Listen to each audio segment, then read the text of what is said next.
इन 4 स्त्रियों पर गंदी नजर रखने वाले होते हैं सबसे बड़े महापापी। प्रिय बंधुओं, आप देख रहे हैं गोपेश ज्ञान यूट्यूब चैनल। आज मैं आपको बहुत काम की जानकारी लेकर आया हूं। जैसा कि आप जानते हैं कि रामायण मनुष्य को पल पल पर जीवन जीने का संदेश देती है। मनुष्य यदि उनका अपने जीवन में पालन करे तो वो अपने जीवन को बेहतर बना सकता है और उससे कोई पाप कर्म भी नहीं बनेगा। आज मैं भगवान श्री राम द्वारा बताई गई कुछ बातों के बारे में बताऊंगा जो आपके जीवन में बहुत काम आने वाली हैं। प्रिय बंधुओं, रामायण में भगवान श्री राम ने बाली को जो बातें बताई थी वही बातें आज मैं आपको बताने जा रहा हूं। राम जी ने छुपकर जब बाली को बाण मारा था तब बाली ने राम जी से पूछा, हे राम, आपने मुझे छुपकर क्यों मारा? मैंने आपका क्या अपराध किया था? जैसा आपके लिए मेरा भाई सुग्रीव है वैसा ही मैं भी हूं, फिर ये अन्याय क्यों? तब राम जी ने बाली से कहा, हे बाली, वैसे तो तुमसे मेरी कोई शत्रुता नहीं है, पर वो हर एक व्यक्ति मेरा शत्रु है जो मानवता का शत्रु है, जो धर्म का शत्रु है, जो अन्याय का पक्षधर है, जो अत्याचार में प्रवृत्त है, जो मेरे द्वारा बनाए गए नियमों के विपरीत चलता है। तुम जानना चाहते हो कि तुमने क्या अपराध किया है? तो सुनो। कहते हैं, रिश्तों में पवित्रता हो, रिश्तों को धर्म और मर्यादा के साथ जो निभाता है वही मनुष्य की विशेषता है। जो लोग मर्यादाओं की सीमा रेखा को लांघ जाते हैं, रिश्तों में अपवित्रता की बू आने लगती है तो मनुष्य पशुता की ओर चला जाता है। और मनुष्य होकर पशुवृत्ति बना लेना ये मनुष्यों के लिए कलंक है। इसलिए राम जी ने बाली से कहा था कि ऐसे दुराचारियों का वध करने में कोई पाप नहीं है जो मनुष्य जाति के लिए कलंक हो। जो मर्यादाओं को ताक पर रखकर पशुओं की तरह रिश्तों को भोगते हैं, कन्या, बहन, छोटे भाई की पत्नी और पुत्र वधू, ये चारों रिश्ते एक मनुष्य के लिए बहुत ही पवित्र भाव रखने वाले होते हैं। इन पर गंदी दृष्टि रखने वाले का सर्वनाश हो जाता है। उसके इन पापों को यहां भी और परलोक में भी निंदनीय कहा जाता है। उसका इस धरती पर ना होना ही उचित है। धर्म के साथ जीना मनुष्य को पशुओं से अलग करता है। धर्म ही मनुष्य को विशेष बनाता है। धर्म का ज्ञान होने से मनुष्य देवताओं की तरह पूजनीय हो जाता है। धर्म ही अच्छे बुरे, पाप पुण्य, धर्म अधर्म की पहचान कराता है। धर्म ही आपके कर्मों को छानता है। जो लोग धर्म का ज्ञान नहीं रखते उन्हें पशुवृत्ति वाला मनुष्य कहा जाता है। राम जी बोले, हे बाली, छोटे भाई की स्त्री, बहन, पुत्र की स्त्री और कन्या को जो बुरी नजर से देखता है वो महापापी कहलाता है। और ऐसे महापापी को मारने में कोई पाप नहीं लगता। आपने अपने छोटे भाई की स्त्री को अपनी स्त्री बनाकर रखा है, इसलिए आपने घोर पाप किया है और ऐसे पापी को संसार में जीने का कोई अधिकार नहीं। मैंने आपके रूप में एक अत्याचारी को दंडित किया है। और दूसरी बात, तुम्हें अपने बल पर बड़ा अभिमान हो गया था और अभिमानी को मारना मेरा धर्म है। हे बाली, धर्म की रक्षा के लिए ही मैं धरती पर आता हूं। राम जी की बात सुनकर बाली बोला, हे राम, सच में मैं बड़ा अभिमानी था। मैंने वास्तव में छोटे भाई का अपराध किया है। मैं बड़ा पापी हूं, लेकिन अब मैंने आपका दर्शन कर लिया है। मैंने सुना है कि जो आपका दर्शन कर लेता है उसके सारे पाप नष्ट हो जाते हैं। पर आप तो मेरे सम्मुख खड़े हैं। आपके दर्शन करके मैं निश्चित ही निष्पाप हो गया हूं।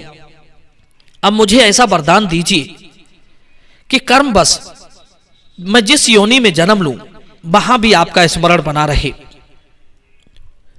राम जी बोले, हे बाली, जाओ, ऐसा ही होगा। साथ ही साथ मैं आपके माध्यम से संसार के लोगों को कुछ बातें बताना चाहता हूं, जिनको सुनकर वे अपना जीवन सुधार सकते हैं। मनुष्यों को मेरी ये 7 बातें कभी नहीं भूलनी चाहिए। पहली बात, दूसरों के दोष मत देखो। किसी का भी दोष देखना पाप है। स्वयं को ज्ञान से इतना भर लो कि तुम्हें दूसरे के दोष देखने की फुर्सत ही ना मिले। अपने अंदर के दोष को कोई नहीं देखना चाहता, पर दूसरे के अंदर यदि सरसों के दाने के बराबर भी दोष होते हैं तो वो सबको दिख जाता है। दूसरी बात, संपूर्ण प्राणियों पर मनुष्य को दया रखनी चाहिए। वाल्मीकि रामायण में बताया गया है कि भगवान राम कितने बड़े दयावान थे। जब राम किसी को दुखी देखते थे तो वे उसके लिए दूने दुखी हो जाते थे। वे सबके दुख को अपना समझते थे। जब भी किसी पर दुख देखते थे तो वे कहते कि इसको दुख मेरी असावधानी से आया है। यदि मैं सावधान होता तो वो दुखी क्यों होता। प्रिय बंधु, राम जी ने तीसरी बात बताई, हे बाली, मन को सदैव निर्मल रखना चाहिए। जिसका निर्मल मन होगा तो वो कभी दुखी नहीं रह सकता। कहते हैं माया मोह में पड़कर मन कठोर हो जाता है। किसी को कष्ट मत दो। कष्ट देने से कष्ट मिलता है और सुख देने से सुख। चंचलता से मन बिगड़ता है। मानव के पास सबसे श्रेष्ठ बल बुद्धि का होता है। उसे बुद्धि का उपयोग करना चाहिए तो उसे कभी दुखी नहीं होना पड़ेगा। चौथी बात, विचार को महत्व दो। बिना विचारे कोई काम मत करो। कार्य को कुशल बनाना है तो विवेक का होना बहुत आवश्यक है। जीवन में सावधान बने रहो। सबके आगे स्वयं को बड़ा मत समझो। मनुष्य यदि सबसे बड़ा भी हो तो भी उसे स्वयं को छोटा मानना चाहिए। धन और शक्ति होते हुए भी नम्रता की जीत होती है। धैर्य मनुष्य की शोभा है। पांचवी बात, मानव जीवन में शुद्धि का बड़ा महत्व है। मनुष्य चाहे तो भीतर बाहर दोनों प्रकार से पवित्र हो सकता है।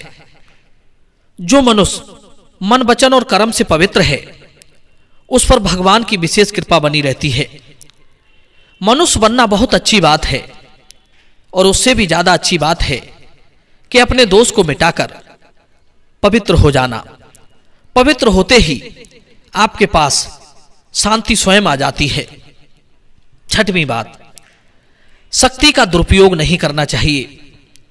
यदि किसी भी तरह से आपके पास कोई शक्ति आ जाए तो उसका इस्तेमाल अच्छाई के लिए करो। शक्ति को धर्म में लगाने से बल की वृद्धि होती है और परोपकार का पुण्य भी मिलता है। आपके पास चाहे दैवीय शक्ति हो, धन की शक्ति हो, पद की शक्ति हो, शारीरिक शक्ति हो, सबका इस्तेमाल शुभ कर्मों के लिए ही करना चाहिए। बुरे कर्म में इन शक्तियों को लगाने से शक्ति का दुरुपयोग माना जाता है, जिसका पतन निश्चित है। शक्तियां मानवता की और धर्म की रक्षा के लिए होती हैं। इस प्रकार राम जी ने बाली को उपदेश दिया। बाली मरने से पहले अपने पुत्र अंगद को राम जी को सौंपकर मृत्यु को प्राप्त हुआ। प्रिय बंधुओं, अब आप समझ ही गए होंगे कि इन 4 लोगों पर मनुष्य को सपने में भी बुरी नजर नहीं रखनी चाहिए, वरना उनका सर्वनाश हो जाएगा। प्रिय बंधुओं, यदि ये कथा आपको पसंद आई हो तो वीडियो को लाइक करना और चैनल को सब्सक्राइब करना। अगली बार फिर हाजिर होंगे किसी नई ज्ञान चर्चा के साथ। आप सभी का बहुत बहुत धन्यवाद। जय श्री राम।